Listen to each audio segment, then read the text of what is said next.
I am Jason Abraham, the Shadow Teacher 33. And on this journey of awakening, of ascension, of breaking free of the control of the Matrix, whatever the fuck you want to call it, I find, just like Elizabeth Kubler-Ross's phases of death, phases of acceptance of death, one goes through something similar in this process. There's initially that grief that one feels, that despair, cognitive dissonance, learning how so much of what they were taught, what they were programmed to believe, is simply not true. And so much of their energy has been wasted feeding the dreams of others, feeding the dreams of controllers, manipulators. And then a point goes to rage, where one feels angry and wants maybe to have revenge against the architects of the Matrix, seeks to lash out at them, and is lashing out in anger like a petulant child. You can probably see this in my videos. You can see why I cut promos on reptilians, cut promos on the cabal, and they sound like angry pro wrestling promos, which they were intended to be, for that matter. But then you get to a point of acceptance of it all. And I've got to a point, not just of acceptance, I've come to be fascinated by the controllers, fascinated by how they think, fascinated by what makes them up, and I try to learn as much about them as possible to see what they put out, read what they present to the general public, and I look at what's available to me, the information that's in my field, both in 3D world, as in books, as in articles, but also through my intuition, just seeing beyond and then dot connecting and feeling the character of some of these controllers, or those we see as controllers. And clearly, one of the values that these individuals have is power.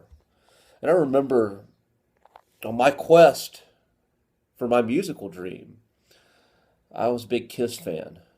And Gene Simmons of Kiss, he's someone who likes to hear himself talk and likes to let you know how smart he is. And he has several books. And for me, someone who is aspiring to have a level of success in that field, which I never realized, but I went for it and don't have any regrets about that. But on that way up, on that journey, I wanted to learn as much as I could from someone who's done it, who's been there and done it. And Gene Simmons wrote some books. I've got a bunch of them. And one of the things he said, I believe, in might have been the first Gene Simmons book. And you can take these books, these memoirs, with a grain of salt. But one thing I do believe that he said was that his story was really the story of someone who was on the quest for power.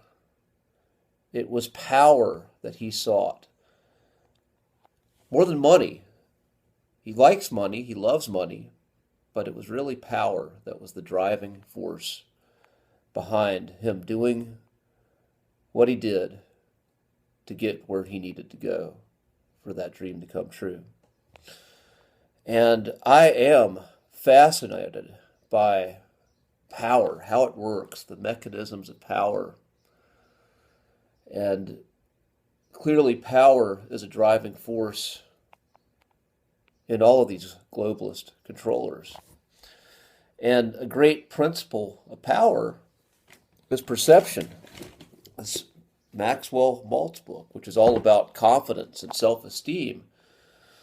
But a guiding principle behind all that is perception. From this perspective, it's how you perceive yourself.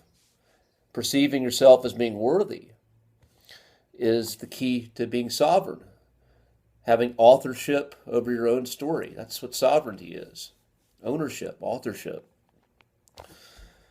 But for a controller, it's not just about you. It's if you can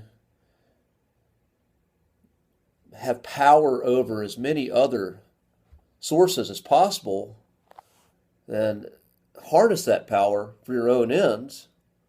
And what a power that will be. What a great power that is. And that's a good bit of how this matrix works. It's a matrix of where the few harness the power of the many through control.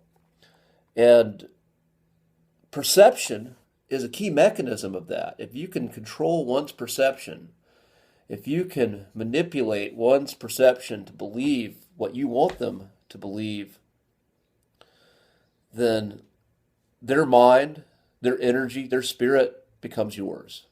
They become a vessel for you. And again, that's what, when people wake up out of the matrix, that's that initial rebellion, that initial anger, or initially the depression, sadness, seeing how much energy that you've wasted in a lie, and then the anger towards the controller starts to really turn on. But ultimately, again, when you understand, you can just take a few steps back and see how things work and see how the mechanisms work. And you take care of your own house, as I've said in other videos, first, then you're truly at a place where you're free. You're free to choose how you want to engage.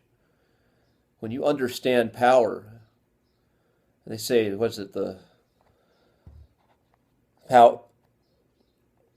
power corrupts, or the, I don't remember the fucking quote, but the absolute power corrupts absolutely, something like that. Not necessarily. I believe the nature of power can be intoxicating when one gets in that place. Again, being on stage, if you're a performer, you feel that because all those people, when you're on and people are feeling what you do, all those people, that crowd gives you their energy, and it's really addicting. It feels amazing. And I've never played to like an arena or a stadium, but just packing out a club, packing out an audience who doesn't know you and doesn't have a reason to care about you, and you win them over. They feel what you're doing. It feels amazing. And so just these little tastes, I can see how that's intoxicating, that's addicting. So there's something to that. But ultimately, if you understand the nature of power, then you have a choice how you can choose to engage with it. And right now, my choice is get understanding and working on myself, working on my own authorship of my life. And the way I choose to use power is I choose to put something out into the world that I believe in. And like another rock star, Lemmy, God rest his soul, from Motorhead, says you fly your flag and see who salutes it. That's essentially what I'm doing right now. And I encourage people who salute my flag, though, to do it not at the expense of their own sovereignty, not to outsource their thoughts and their authorship of their life to me or anybody else, but simply look at my soul as maybe someone they connect with and add some value, hopefully, to their own path, their own life, their own contribution to a grander scheme. But yeah, I kind of agree with Gene Simmons. Power does play quite a bit into this. And those who understand it have the choice, once again, of freedom, sovereignty in themselves, or a beacon of sovereignty. You can inspire others to be free, or you can do what the controllers do. You can use that power to manipulate and harness the thoughts of others and go into the black science, the black magic of it all. And some Some choose that path. But the other side of that too is like when you understand power and you see how that path works, then you can see when it's done, and then the magic doesn't work on you. Great value in that.